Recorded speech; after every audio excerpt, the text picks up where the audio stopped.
The first item on our program is to have the State Director of the Obama for New Jersey campaign come and join us. Jackie, thank you very much. And without further ado, I am just going to turn this over to Jackie. Thank you, Mike, for having me, and for Sonia for putting this together and coordinating, making sure that this got on my radar. My name is Jackie Cornell-Bechelli. I'm the State Director with the Obama Campaign here in New Jersey.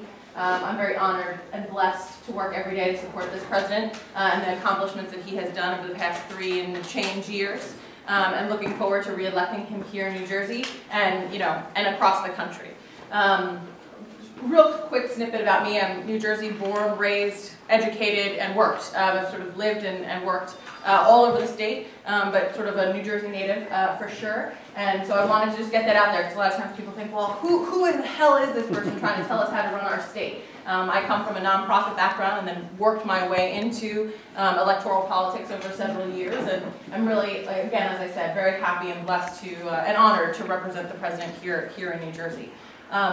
I'm a fast talker, so what I'll do is sort of go over some sort of big bullet point summaries about what the campaign will look like, what our plans are, what our goals are, and then do a little Q&A based on time. I have to be out of here in about 15-20 minutes just because I have another event. The Obama campaign has got a fantastic opportunity for us. We have a president with an unprecedented success record, right? The list of accomplishments and things that he's been able to do, given what he walked into in the fall of 2008, is almost unparalleled, unheard of. It's muted now, but there's a great documentary that will be looping all day long that sort of talks about where we were in the fall of 2008.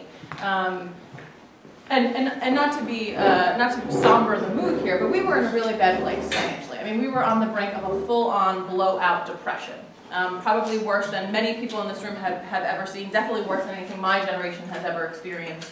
And the president has been able to bring us back from that in many ways because of his ability to prioritize infrastructure needs, education, and sort of future-thinking endeavors to make sure that this isn't just about putting a Band-Aid on the economy of 2008, but how do we make this country strong again, and how do we ensure that we don't wind up in a place that's so fragile and so tenuous as it was in the fall of 2008. So we've had 23 straight months of private sector job growth. He has created 2.4 million private sector jobs and saved 1.6 million auto industry jobs. When you think about what the auto industry means for the heart of this country, for the middle part of America, and even parts of the Northeast and New Jersey, it would have been a crippling endeavor to let Detroit fail. And the president said time and time again he was going to do what was right for this country and right for middle-class families, and not what was the most politically popular decision. Nowhere is that more evident than in the fight for healthcare reform.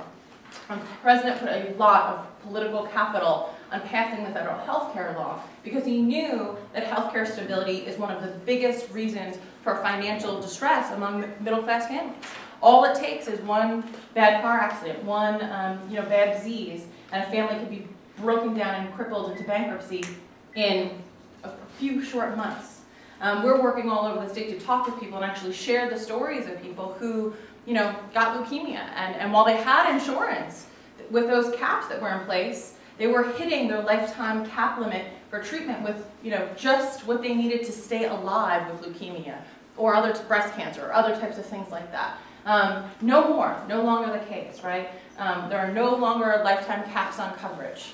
Women are no longer charged more for health insurance than men for the sheer fact that they could become pregnant, right? That was considered a pre-existing condition, that you may become pregnant.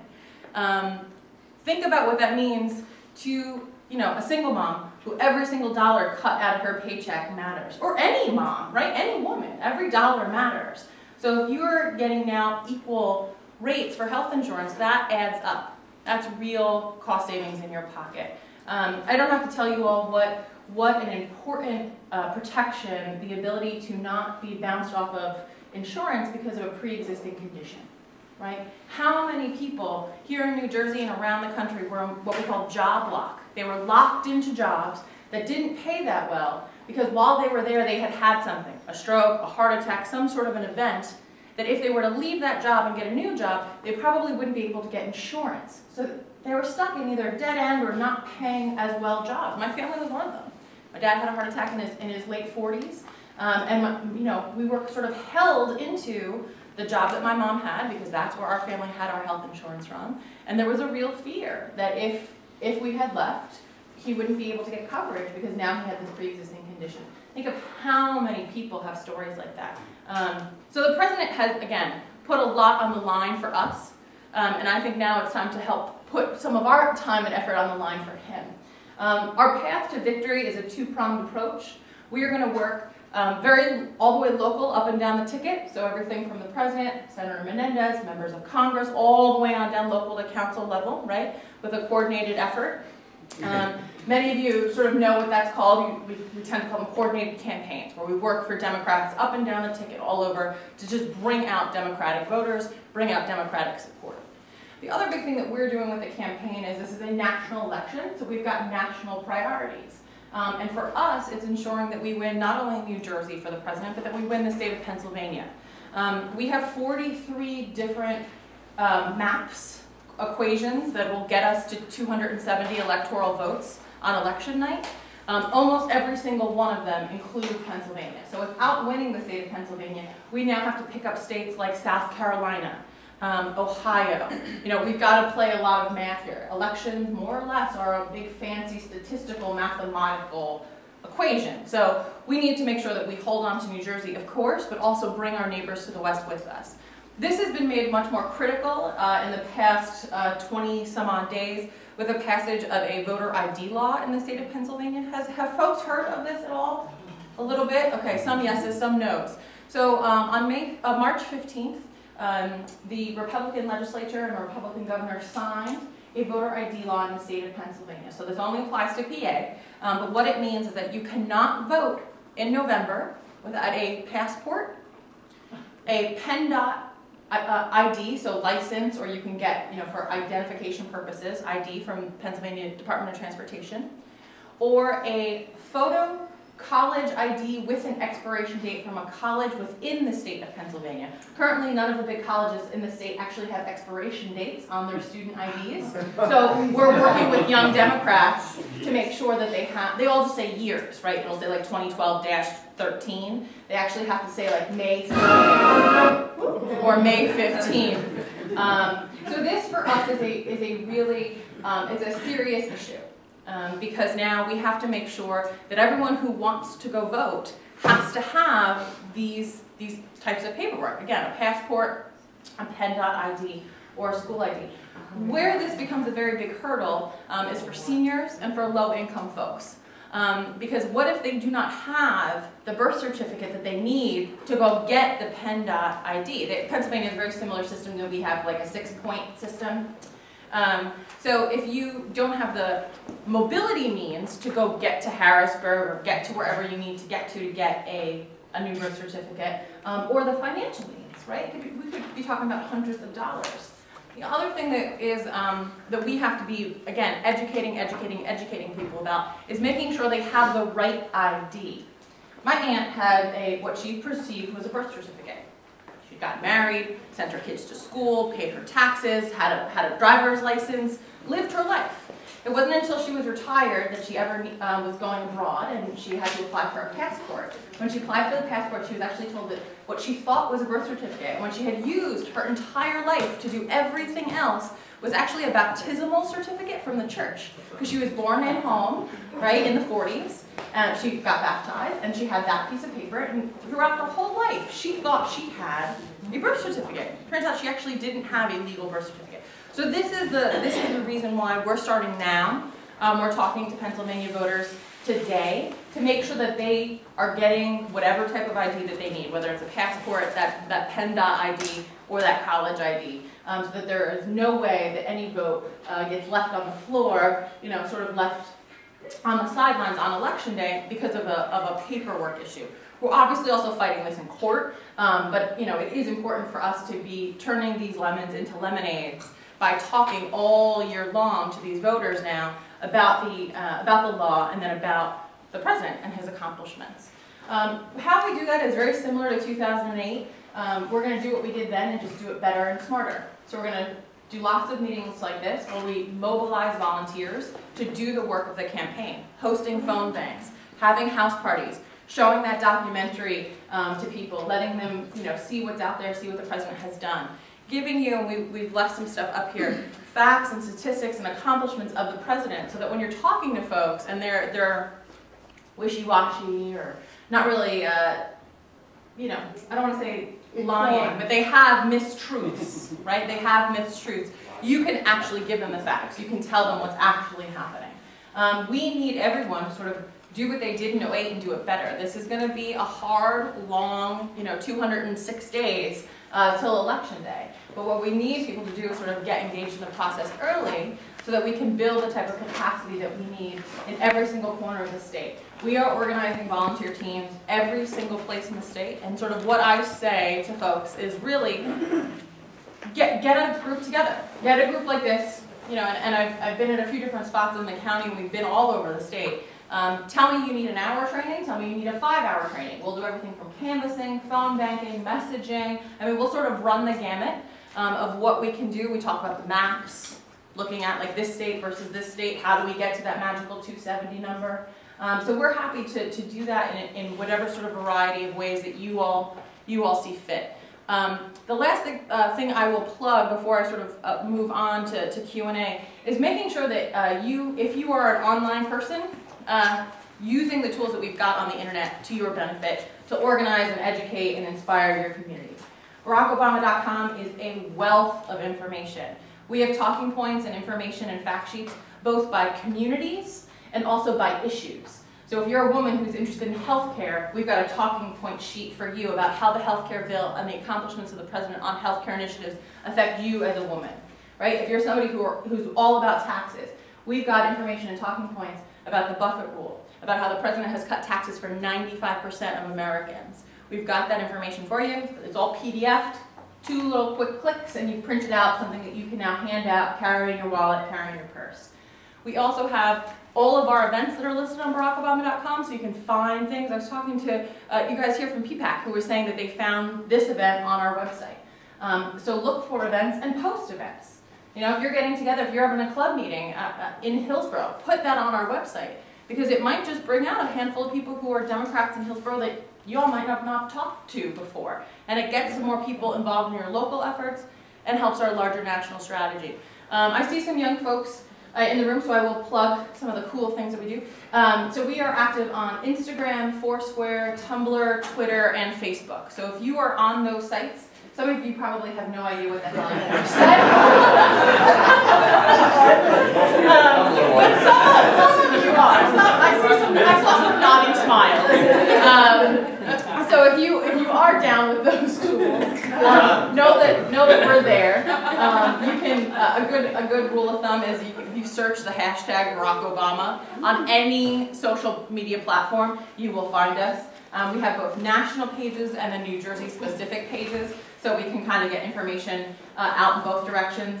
I would say we probably have the most fun on Facebook and Twitter. We actually just posted, many of you might have saw the text from Hillary thing that was going viral this past week. So somebody put up one about the Cory Booker house fire. It was actually really, really funny. It was like, Cory, there's a house fire in Newark. And Booker's picture with me then. He's like, on it, Hills. And so if you know what I'm talking about, you can check out our Facebook page and see that picture. It's actually really funny.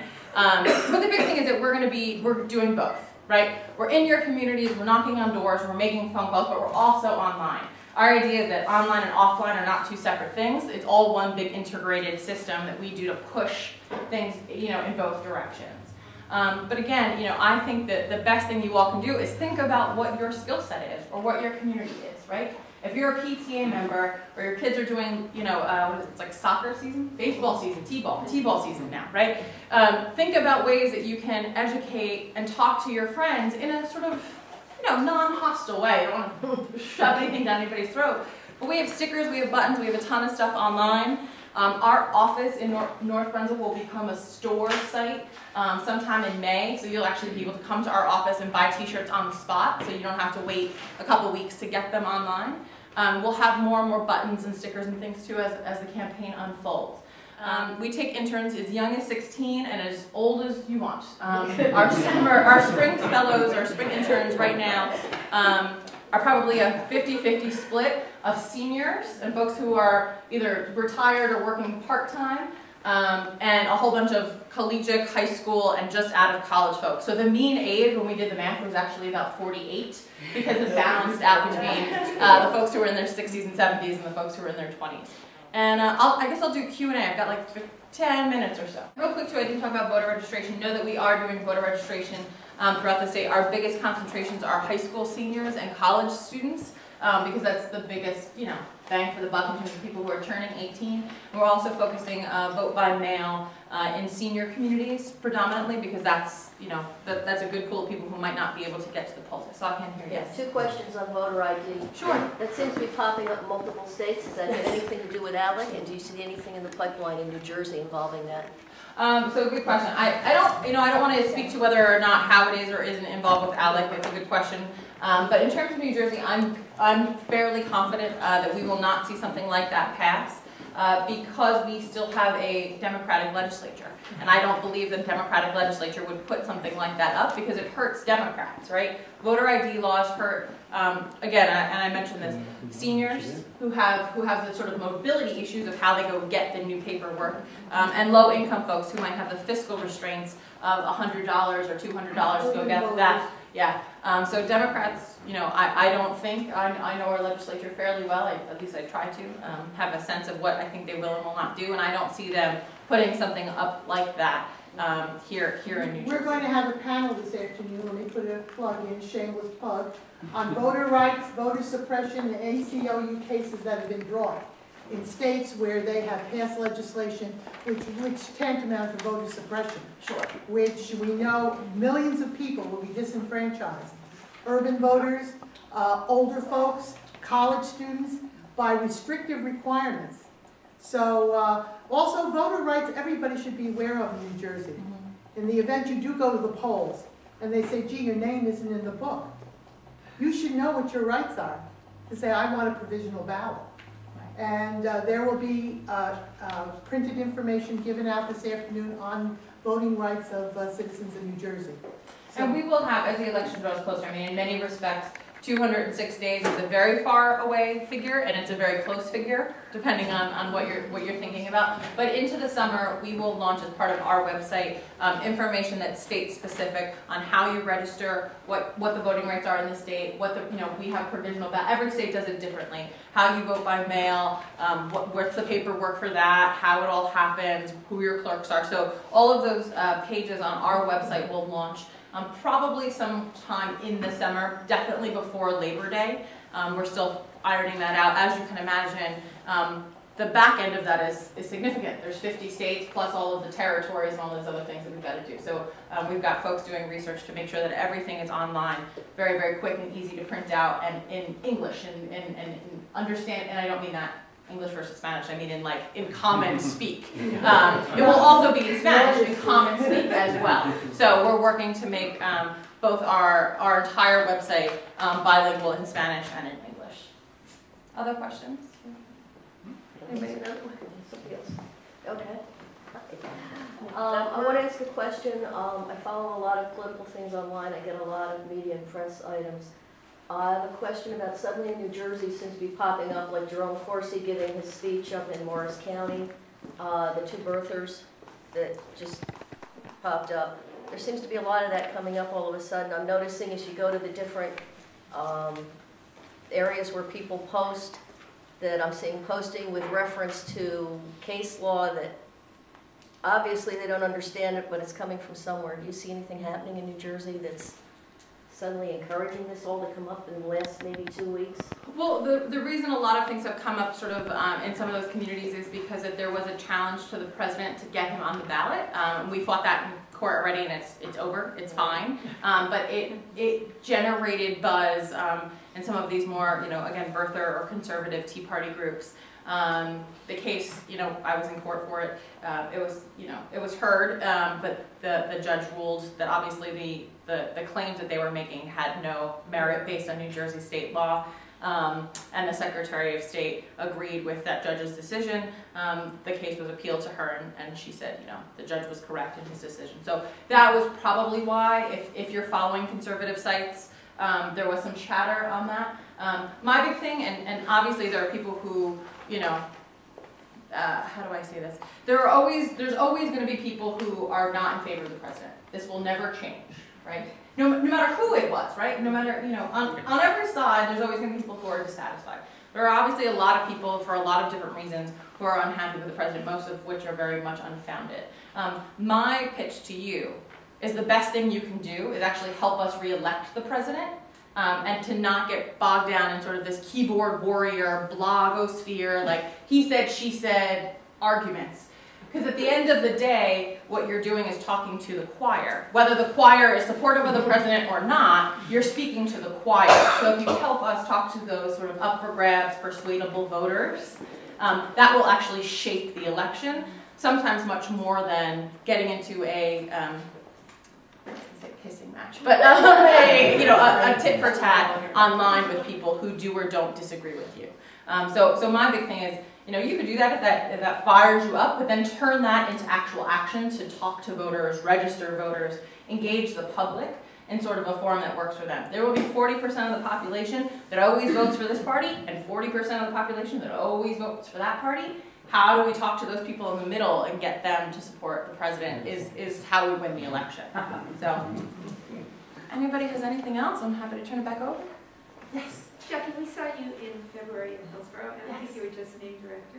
And I just want to know, between February and now, besides the meltdown in the Republican primary and, you know, Mitt Romney emerging, what has changed since February, and what's considered the key issues now, and what are you concerned about, like, in the next month or two, that specifically relate to New Jersey?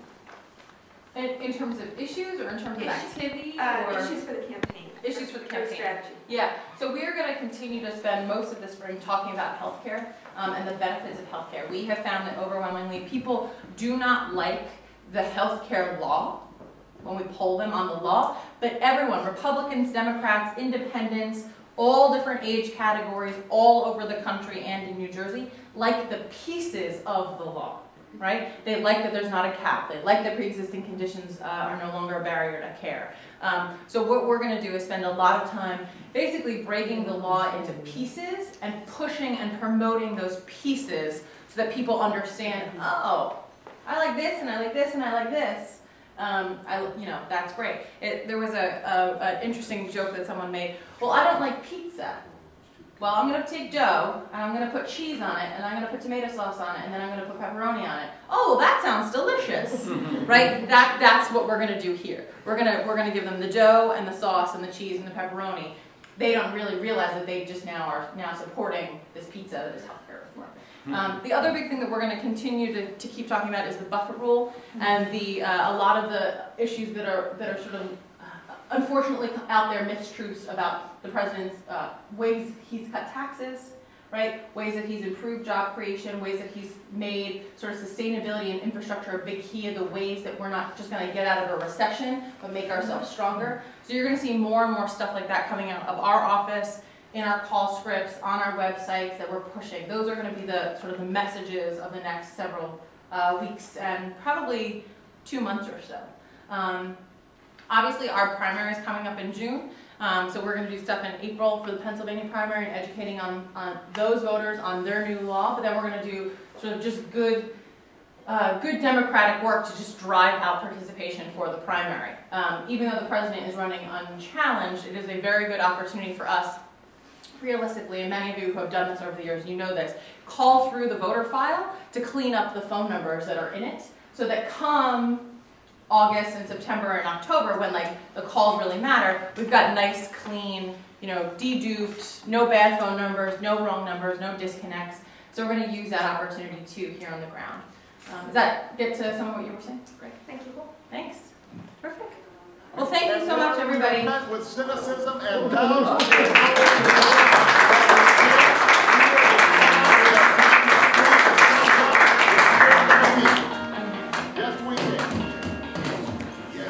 Thank you, Jack. That's great.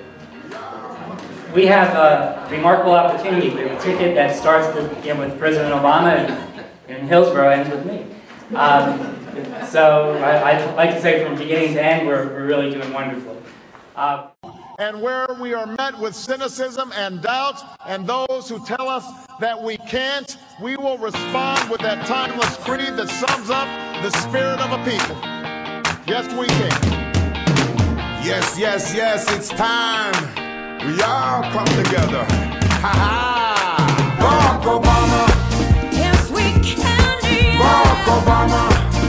We all come together. Barack Obama. Yeah, yeah, yeah. Barack Obama. Oh. Barack Obama's making history, man. He's coming with a message for the people saying, yes, we can. Sure. Si se puede, today is a new day. So come on and throw your hands up, every woman, every man. Barack Obama. Yes, we can. Barack Obama. We all come together. Barack Obama. Yeah, yeah, yeah. Barack Obama. Swan. Building blocks of a new valve, a million stops in a new route. Then acting out of the possibles feels better than the few doubts. Political change, critical claim, all in attempt to rebel is the reign of a power to the people, so that we may develop the sequel.